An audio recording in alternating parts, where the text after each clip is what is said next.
Hey everybody, this here's Big Will. I thought what I would do today is go through and show you how I grade a book. Now this here is obviously Eternals #8, and it is going to be in my auction, but it's a book of enough value that someone's going to want to know an actual grade, not just me look at it and go, yeah, it's probably going to be okay and not bother. I'm going to need to look at the front, the back cover, and all the interior pages, and make sure that it's not missing anything either. So, what I have here is obviously it's in its bag and board. It's in a resealable bag because, I hate tape. And then this is just a book that gives me, it's a square bound issue, just so I have enough of a height difference between it and the table that when I lay the book down like this, it's not going to damage the book, but I'll be able to get the pages easy because you don't want to do this number where you're, you know, dragging it, and you might cause a crease if you do that. You can see in the corner, this is just an Overstreet. I don't grade enough to purchase their grading manual thing that they have, but even this regular Overstreet price guide has grading guidelines, and as you can see, I have some highlighted that can really help you in determining the grade of your book. And I need to know if there's any color touch or any kind of restoration done to this thing. And that's why I have this. This is actually a black light. I don't know if you can really tell or not, but it's a black light. And that will let me see any color touch and some other forms of restoration if it's been done to the book. Now I will check only the front cover and possibly the back cover, depending on what the back cover looks like, and then that's it.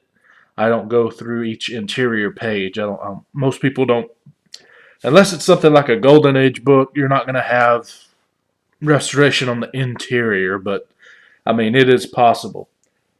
So I guess what we'll do is we'll get started. Now my hands, I do not do the whole glove thing, but I do make sure that my hands are dry and free of oil as they can be. And we first, like I said, this is a resealable bag here.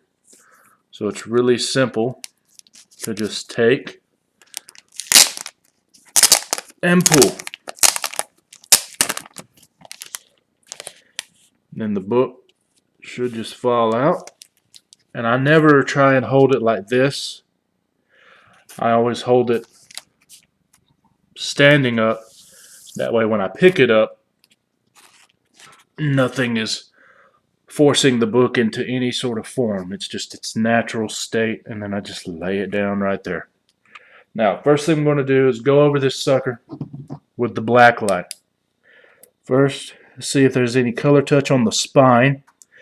That's a good spot where if there is color touch, that's where it'll probably be. I see nothing there. I see a couple little color breaking ticks here along where the staple is, and maybe one more with this staple, and that's pretty much it.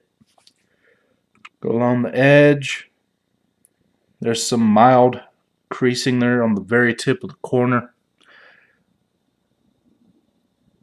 Looking pretty good. Top looks good. Got a little bit of color loss there up the top, but that's normal for this kind of book and this particular color, the orangey red type. And just going across the cover, that is either some dirt or a little bit of color loss for whatever reason on his leg.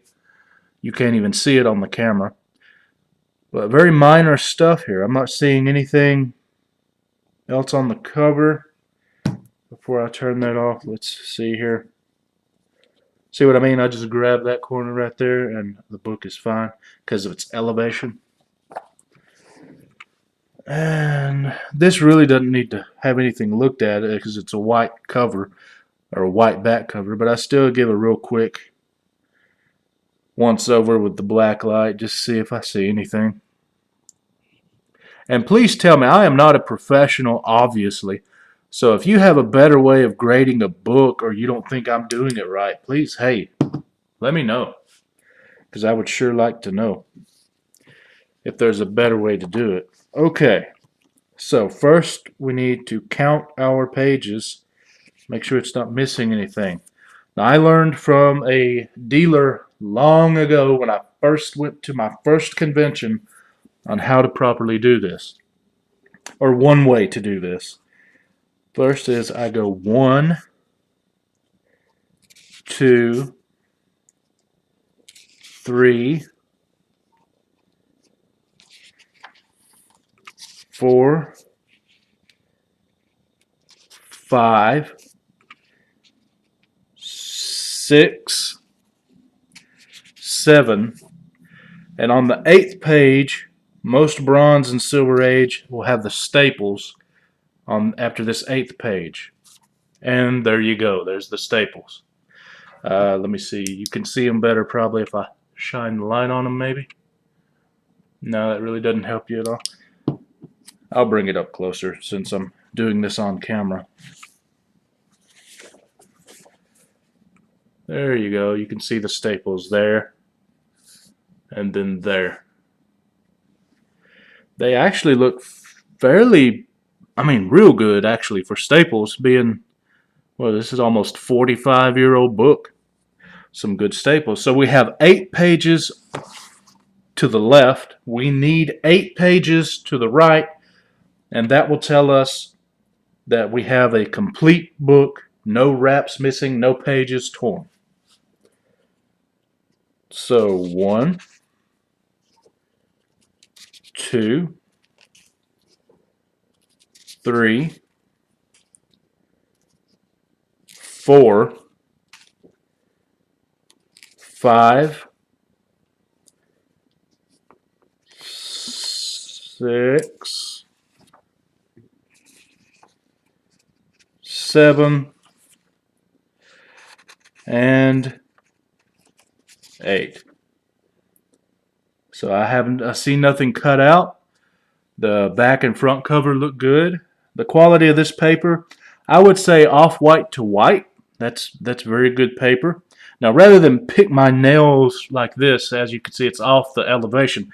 I'll just slide it gently on my clean table, or clean enough anyway table. And then now I have the book. So, as far as the back, I did not see any creases or anything. It was just slightly aged white back cover. That's it. As far as the front goes, there's a few losses of color, but it still looks very good. As far as the book itself, there's still some good shine on it. Colors look good. There's almost no creasing here. So what does that mean? Well, let me recite. Let me take a look at the book here. 7.0 is above average. I'm just assuming 7.0 based on past experience with graded books and my own experience with raw books. I'm going to say 7, so I'll look at the book here, see what it says for a 7.0. That, by the way, is a fine, very fine in the word definitions if you don't go by the number point system.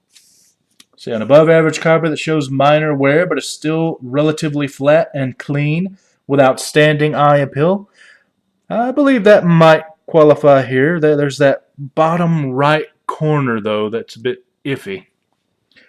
Let's see. Small accumulation of minor binary defects is allowed. Minor cover wear beginning to show with interior yellowing or tanning allowed. There's no yellowing or tanning. It is off-white, possibly white. I'm going to go with off-white, so that's even better.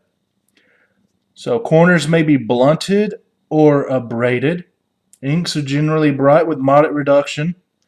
Stamped or inked arrival dates may be present. No obvious soiling, staining, or other discoloration except for minor foxing. The slightest spine roll may be present. I don't think there's anything wrong with that spine. Let's see. Staples may show discoloration. There is no discoloration in these. Slight staple tears and slight accumulation of light stress lines may be present. We don't have any of that here. Let's see. Slight rust migration. There is none. Let's see. Paper is cream but not brown. Tan to cream but not brown. We're all off-white.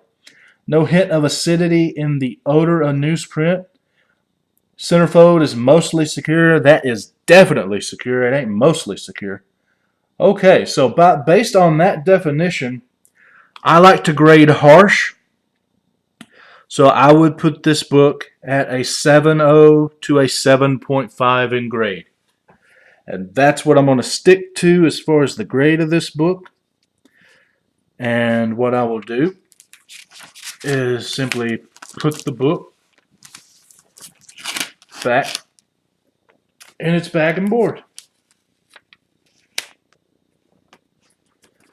All right.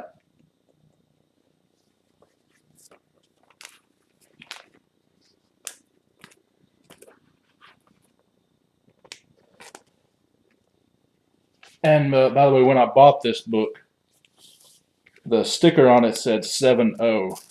So that tells me that I'm pretty much on par with my grading as my comic shop owner. So there we go. Eternals number 8. There are, I believe, at least 2 first appearances here. And that's it. So leave a comment. Let me know what you think of my grading skills or how I'm going about it. If you think I can do better, there's a different way. If you like how I'm grading, please tell me that. That way I know I'm not doing anything horrible. Leave a comment, like, subscribe, do all that fancy stuff. If you need to know how to make a submission to CBCS or CGC, did a great video with Alec of White Whale Comics. I'll link that here in the vid, like an end card or something. So thank you very much. I appreciate you guys, and see ya.